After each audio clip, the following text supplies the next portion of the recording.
Let's say you can't get physical at the start of the date for whatever reason, or just you don't get physical at the start of the date. Well, in that case, you get physical whenever you can. So say you've gotten on a date, you were nervous, whatever, it didn't start out well, or like you showed up late and the seating arrangement was already decided for you, or who knows, right? So now you're sitting across from her, you haven't gotten physical, etc. Okay, well, a couple different things you can do. Number one, you can voluntarily choose to have the awkward moment of getting up and going around the table, which I will do, okay? I'll be sitting there and we'll be talking and I'll be like, hang on a second, this just isn't cutting it. Stand up, go over on the other side of the table and just go like, sit down with her and be like, that's better, right? And actually just physically get over there, right? A lot of times I'll do that. Now it's a little bit awkward. It's a tiny, tiny bit awkward to do that. But I would rather have 30 seconds of awkwardness like that than to have an hour of awkwardness where I can't get physical. I can't get physical with her. I want to get physical one way or another. So whatever I have to do to make sure that happens, that's what I'm going to do. So deal with the awkwardness a little bit instead of a lot. Other things you can do if you're at a small table, a lot of times what I'll do is rather than get up and get physical by going across, I will actually just reach my hand over, take her hand, and then we'll just hold hands across the table. So that's another way of getting physical. Again, the point of getting physical isn't that you need to manhandle her, but you need to convey to her the message that you're a physical person. So as long as that message is conveyed, it doesn't matter so much that you rope her, that you get to the stage of making out or whatever. It's just that you convey that you are a man with a penis and that you're there as a man to a woman in a sexual way. So that's the big thing. That's the big thing you want to be working towards. So it doesn't have to be so much. Other things you can do if you can't escalate physically or escalate in other ways. For example, you can make like intense eye contact, and that can be a form of escalation. Like you can make it very, very sexual, very, very sensual just through having great eye contact with the girl. So that's definitely something that can work. Other things that you can do are bring up sexual topics, right? Make sure that the conversation is about you and her. Make sure it's about things related to sex, related to intimacy, that sort of thing. And that's another way of escalating it. The whole point is, again, with this, you want to convey man to woman. You want to get her used to that vibe. Now, physicality is one way to do it, but it is only one way. You can have a very intense interaction without ever getting physical as well. So that's another way to go. So I'd say the stages, the steps for if you can't get physical are, number one, force it. Somehow force it to get physical. Number two, get a little bit physical, but not a lot because you just don't have that available. Or three, bring up the sexual topics, use your eye contact, do other things besides physical that actually have the same effect, which is escalate in conversation, making sure it's man to woman, right? Be willing to talk about sex. Be willing to look the girl in the eye. Be willing to misinterpret things she says as sexual. Be willing, if she says something that could be construed as sexual, to treat it as though she said something overtly sexual. So those are different techniques that you can do. How to set goals. Okay. Well, first of all, realize that your goals should reflect where you're at. Obviously, my goals 12 years in the game are going to be different than the goals for a newbie who's just starting out. That's pretty much a given, right? That on a certain level, that it's got to be different. And they should be realistic and they should be attainable. The other thing with goals is that, from a newbie perspective, we'll get to that in a second. The other thing with goals is that they should be goals that relate to your personal effort, right? Because that's what you have control of. You don't have control over how many phone numbers you get, but you do have control over how many sets you open, right? There's no way that someone can tell you that you can't go up and open 10 sets in a day, right? You have that completely in your control, but someone can tell you can't go get 10 phone numbers in a day, and that may be the case if your game's just not at that level, right? So the point is, you can control the sets, you can't control the phone numbers. You can control asking for a phone number, like showing intent, you can control that, but you can't control whether you get it. You can control trying to escalate physically on a girl, but you can't control successfully escalating physically on a girl. So ideally, you want your goals to be things you can control because then you have no excuse for not hitting them, right? If you have excuses for not hitting them, then some days you just won't hit them.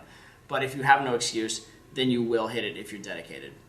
And that's important because goals, to a certain extent, are about habit. It's about creating habits, creating a lifestyle and doing something over and over and over again and getting the repetition, because that's how you get good at things, is actually from repetition.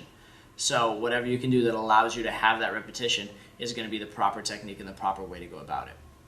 So that's where your focus should be. Your focus should be on the repetition aspect, not necessarily on like the is it super intense or is this the best I've ever done, or anything like that, right? So you should be pushing yourself, you should be challenging yourself, but make it A, challenges you can handle, and then B, things that are within your own control, things that you can actually control the outcome. So those are good goals. Now, in terms of setting goals, what I like to do typically for anybody is sit down and break down exactly where you're at in the game. Think to yourself, what are my common sticking points? What are my common sticking points? If your common sticking point is on opening, then your goals should be related to opening. If your common sticking point is with numbers and flaking and that sort of thing, then your goal should be related to getting day twos maybe, or getting getting a higher percentage of your the girls you talk to actually return a text message, that sort of thing. So whatever your particular sticking points are, whatever your particular issues are, that's how you define your goals. And then the other thing that's really, really good for coming up with effective goals is a general understanding of game, which is that game basically consists of two things. Game basically consists of value and comfort, right? In order for a girl to sleep with you, you need to have value and comfort. So basically, you think to yourself whenever you're having a sticking point, is this sticking point due to lack of value or lack of comfort? And then depending what your answer is, then you come up with the appropriate solution, right? So if your sticking point is due to lack of value, then you say, like, how can I be more gangster? How can I be more assertive? How can I be more authoritative? How can I get her attention more? How can I be more dominant? How can I get more compliance, etc.? If you view that your sticking point is due to lack of comfort, then you say to yourself, okay, how can I chill this out more? How can I run this at a lower energy? How can I get her to know me more? How can I get her to contribute more to the conversation? How can I make her trust me more? And then you work on that as your goal.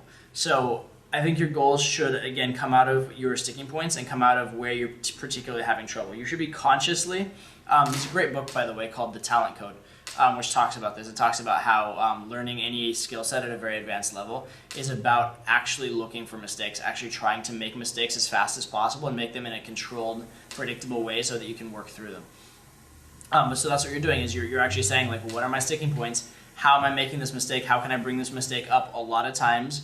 And then how can I actually work through it? How can I find a way to try something? And not everything you try will work. You may try something at first and it doesn't work, and that's okay. Then you go back to the drawing board, you try something else, and maybe that will work. So the idea is just to keep cycling through, right? So you cycle through, you say, what are my sticking points? Is it a value or comfort thing? What can I try? What are my sticking points? Value or comfort? What can I try? Oh, other thing too with goals, try and make them specific. Make them specific and also conservative, right? Whenever I do goal setting sessions, usually on day 3 of boot camp, when I do boot camps, like when I'm the head instructor on a boot camp. And so typically what I'll do there is I'll say to everybody, how often can you go out? And be conservative, right? If you think you can go out 5 days a week, go out 3 days a week. Right? Don't try and go out 5, push yourself, burn out, miss a few days, and then let yourself down. Instead, go out 3 and then hit it with religious fervor. Don't ever, ever, ever let yourself not hit it. And then once you develop the habit of 3, then you can add the 4th, add the 5th. And then I say, well, okay, so now we know how many days we're going to go out. How long can we go out those days, and where are we going to go? Right? So you make it very, very specific. So it's almost like you have a map of the week already there, so you know when you're going to do it, and you know what your time is, instead of just kind of trying to figure it out. Instead of thinking, oh, I got to do this many hours. Well, I'll just do it tomorrow. I can still get those many hours in, etc. No, if you actually map out the week, then you're good. And in fact, if you map out, like, I'm going to go out 3 days a week, these are the 3, and here's a 4th day that's free just in case I ever were to miss one of those days, now you really have no excuse not to do it. And that's what it's about. It's about giving yourself no excuse not to do it, no excuse not to follow through, and then just taking that positive action. Right? So that's what I do is the steps are, how many days can you go out? Be conservative. How many approaches can you do when you go out? Be conservative.